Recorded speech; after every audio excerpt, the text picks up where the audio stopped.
Being the older sibling meant I was automatically given the job of looking after Gigi. From the time we were kids, my parents made it clear that I was expected to clean up after her, help with her homework, walk her home from school, and even be her playmate. They were always too tied up with work to do any of that themselves. Sometimes, even after a long day at the office, my mom would come home complaining about how drained she was and then hand off the responsibility to me, asking me to read Gigi a bedtime story because she just didn't have the energy. To make things worse, Gigi never really made it easy for me. She had a sharp tongue and very little understanding of social cues. She'd blurt things out without thinking, and somehow, I'd end up in trouble for it. My parents insisted I drag her along everywhere: outings with friends, birthday parties, you name it. One memory still sticks with me. I had been invited to my best friend's 13th birthday party. All of us had pitched in with pocket money to get her gifts, and she was thrilled opening them. Then she unwrapped a Barbie dollhouse from her grandparents. Sure, we were a little old for Barbies at that point, but my friend clearly loved it and got a bit sentimental. That's when Gigi suddenly started giggling. Everyone turned to look at her, and she blurted out that it was a stupid gift. The room went quiet. My friend's face fell, and I could feel my cheeks burn with embarrassment. I rushed to apologize to her and said I was taking Gigi home right away. Inside, I was furious. When I later confronted Gigi and asked why she'd humiliate me like that, she just smirked and said she'd only spoken the truth, that it wasn't her fault if my friend got upset. That smugness made me even angrier. When I told my parents what happened, hoping they'd finally explain to her why her behavior was wrong, they turned it around on me instead. They scolded me for not being a supportive sibling and said I shouldn't be embarrassed about Gigi. Then they added that if my friends couldn't handle her honesty, I should find new friends. I couldn't believe it. Looking back now, I realize they constantly gaslight me like that, conditioning me to accept Gigi's behavior while leaving me to pick up the pieces. As I grew older, though, I started to push back. Whenever my parents tried to force me to take Gigi places, I'd argue that she needed to make her own friends or that they should spend time with her themselves. They'd accuse me of being a bad sister and excluding her because she didn't have any friends. The truth was, Gigi was friendless because she was cruel to people in the name of being honest. She'd say things that cut deep, and eventually, kids just stopped wanting to be around her. That's why she often ended up eating lunch alone. But of course, my parents pressured me to let her sit at my table, which I absolutely hated. After enough lectures, I gave in and let her tag along with me and my friends. Things finally changed when I left for college. My parents pushed me to choose a nearby school, but I worked hard, earned a scholarship, and got accepted into a respected university far from home. My mom practically begged me not to go, saying Gigi would miss me and needed me to be a good big sister. But I didn't care. I packed my bags and left, moving into my dorm without looking back. For the first time, I could breathe. I was so relieved to be away that I never even went home for long weekends or holidays. I stayed loosely connected with people from back home through a Facebook group I'd made with my school friends, and I'd added Gigi to it too, since she used to hang out with us when we were kids. Every so often, she'd post in the group asking if anyone wanted to meet up, but nobody ever responded. To be fair, many of us had moved away for college, but I knew a few friends who still lived in town, and even they ignored her. The truth was, they'd only ever tolerated Gigi because my parents forced me to bring her along. Without me, they had no reason to include her. I couldn't blame them. Gigi never stopped with her rude little comments, and people eventually had enough. Some of my friends even told me she tried calling them directly, but they either made excuses or didn't answer at all. Meanwhile, she and I barely talked. I think she disliked me almost as much as I disliked being around her, and once we were no longer forced together, we simply drifted apart. My parents would call from time to time, updating me about her life and reminding me to visit soon. I always brushed it off. I was focused on my own freedom and happiness. Then, during my senior year, I decided to head home for a special occasion, our high school reunion. I couldn't wait to catch up with my old friends again. When I told my friends I was going to the reunion and invited them to hang out, Gigi heard about it and immediately insisted she come too, claiming she wanted to see everyone. I was firm this time. I told her straight up that these were the friends I grew up with and that she couldn't just crash the event. My parents tried to argue with me, but I shut it down and told them Gigi needed to make her own friends and live her own life instead of expecting me to drag her everywhere. I thought that would finally close the matter. The reunion itself was a blast. Everyone was laughing, swapping stories about old pranks, and catching up like we hadn't missed a beat. I was having a great time sitting with my classmates when, out of nowhere, Gigi walked into the restaurant without being invited. I froze. I told her not to interfere, but there she was, wandering over to our table. Before I could stop her, she announced loudly, "I missed you guys." The silence that followed was painful. No one expected her to show up. Gigi, oblivious to how awkward she'd made things, pulled up a chair and started talking about how long it had been since she'd seen everyone. I was furious. She had the nerve to sit with my friends at an event she wasn't invited to.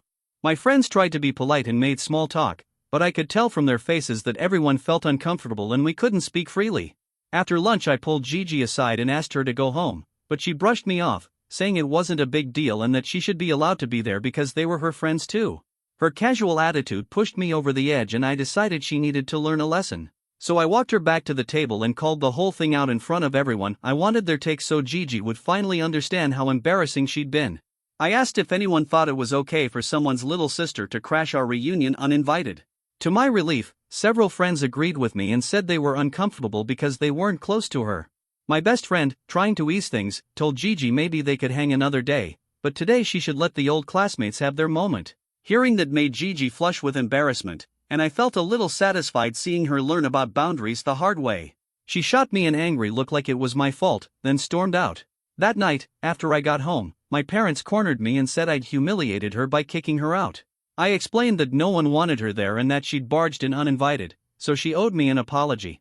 My parents wouldn't hear it. They insisted she was my sister and I had to be kinder. My mom said Gigi struggles to make friends and was excited to see people who'd always been nice to her. I laughed and told them I'd been the one who'd forced my friends to be nice to her for years. Without me, none of them ever wanted to hang out with her. Maybe that sounded harsh, but I wanted Gigi to face the truth. Right then she burst into the room and claimed everyone liked her and that I was trying to steal her friends. She looked hurt when I called out the reality. People were busy because they weren't actually her friends. My dad accused me of being selfish and demanded I apologize, but I stood my ground. It was Gigi who'd crossed a line by barging into our reunion, and she needed to accept the consequences of her actions. That whole reunion fiasco ended up being the final nail in the coffin for my relationship with Gigi. After that, we stopped trying completely. We didn't talk. We didn't fake being nice at family holidays. We just existed around each other like strangers. Years later, when it was time for my wedding, my parents once again pushed me into including her. They claimed it would crush Gigi if she wasn't invited and insisted they didn't want the rest of the family knowing there was bad blood between us. Reluctantly, I agreed to let her come as a guest, but when they suggested making her a bridesmaid, I drew a hard line. I told them point blank that if they pushed me any further, I'd uninvite her altogether. Thankfully, I had Kyle, my fiancé at the time and now husband, who completely understood the complicated dynamic between me and my sister. He never questioned my decision to keep her at arm's length. Over the years since then, I've been polite with Gigi when necessary, but we've never managed to build any real bond. Fast forward to now. Gigi just got married last week. Her husband, Rick, is about 15 years older than she is. They met when she was working at a restaurant. To be honest, Gigi could never hold on to a job for long, and she was constantly telling my parents how badly she wanted to get married, so when Rick came along, he became her knight in shining armor. She was over the moon about finally settling down. When she started sending out wedding invitations, I didn't get one. I actually learned about the event from my cousins and parents. I wasn't surprised. I didn't expect to be invited, and honestly, I didn't care. Our relationship had been broken for years. But what threw me off was hearing from friends that Gigi had sent virtual invitations to them through the same old Facebook group I had created back in high school. That group was practically dead. Nobody really used Facebook anymore. Still, I couldn't believe she would reach out to my friends, most of whom hadn't spoken to her in years, and yet deliberately leave me out. Some of those friends reached out to me, asking if I'd be going too. They were stunned when I explained that I hadn't even been invited. I told them I didn't mind if they attended, since Gigi and I had no relationship, but the more people learned about it, the more offended they became. A few messaged me saying how bizarre and rude it was that she'd invite them, practically strangers to her now, but not me, the sister who used to take care of her growing up.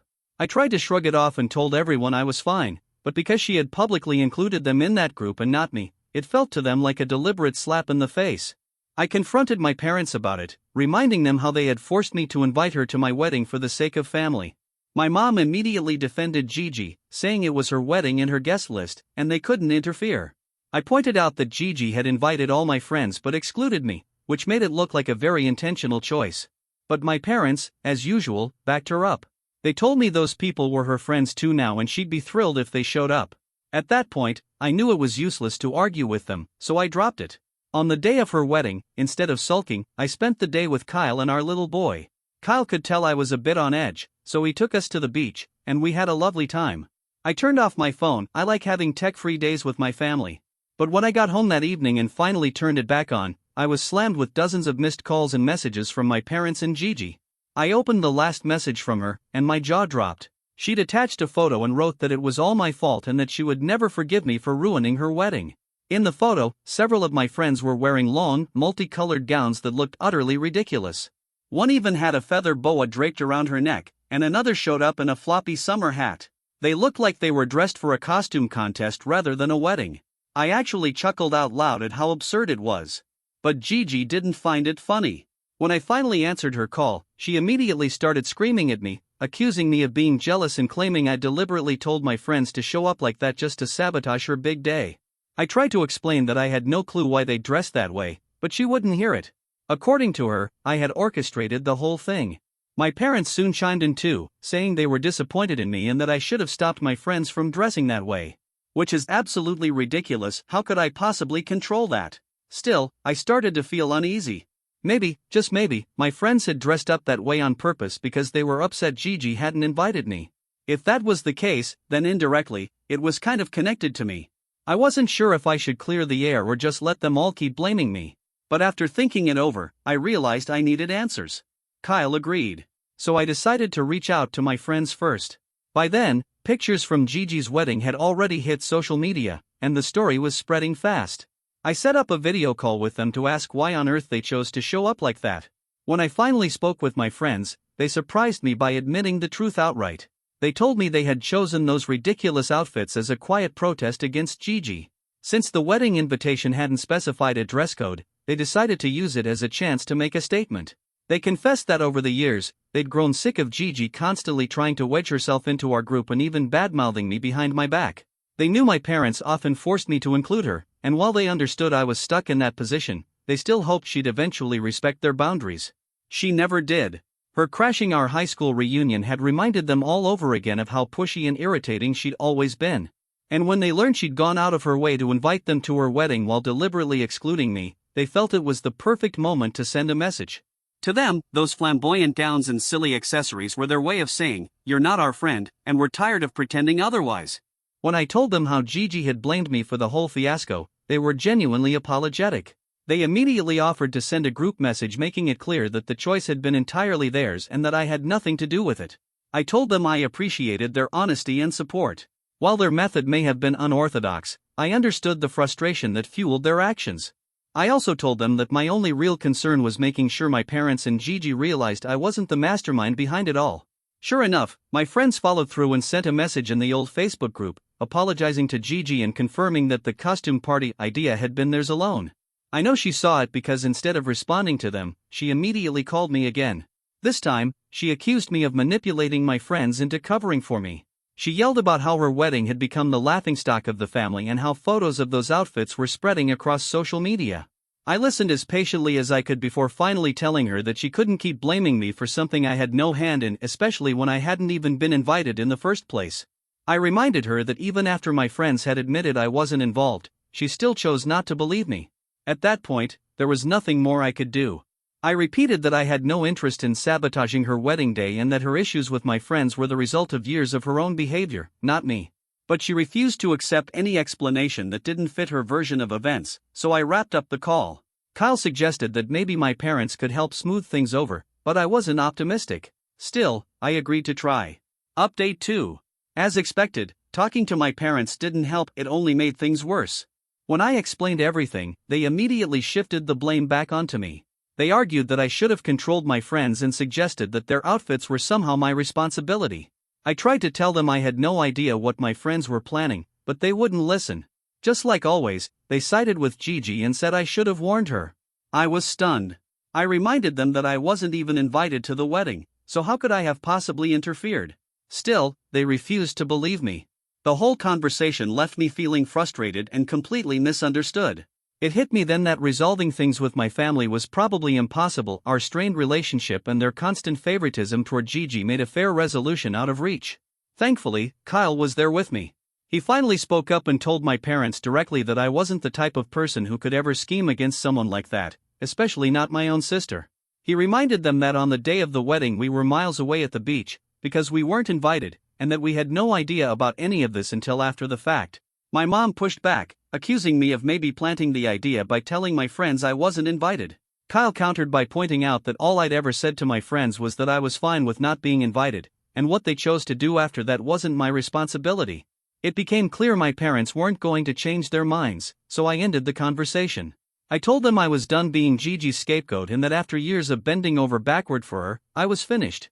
I told them I was cutting Gigi out of my life permanently. My mom started to argue, but my dad held her back. Kyle and I left their house that day, and I decided to distance myself from all of it. My parents haven't reached out since, which tells me they're sticking with their version of the story. It hurts to know they've always favored her, but I'm done begging for fairness. For now, I've blocked Gigi on everything, and I don't plan on changing that. Update 3. It's been 5 months since then, and so much has changed. First of all, I finally started therapy. A lot of people suggested it, and they were right. Growing up the way I did left me with a ton of unresolved trauma, and talking to a therapist has honestly been life-changing. I feel lighter, more in control of my emotions, and better able to express myself. Therapy confirmed what I already suspected, that standing up for myself during the wedding drama was the right thing to do. My parents did try to reach out a few times over the months, but instead of apologizing or even acknowledging the blame they dumped on me, they acted like nothing had happened. It didn't take long to realize they just wanted access to my son, their only grandchild. That sealed it for me. I cut them off too. I refused to let them treat my child the way they treated me. In the meantime, Kyle and I have been focused on our own little family. He's been an incredible partner through all of this. He knows how painful it was to cut off my parents, but he's never made me feel like I was alone in the decision. We're even planning a vacation with our son for the holidays, something I'm genuinely excited about. If there's one thing I've learned from this whole ordeal, it's that family isn't always worth keeping in your life if they constantly poison your happiness. If you've got a sibling or parent who's toxic like this, please, for your own sanity, let them go. You'll eventually find people who love and support you for who you are, and that's the kind of family that truly matters.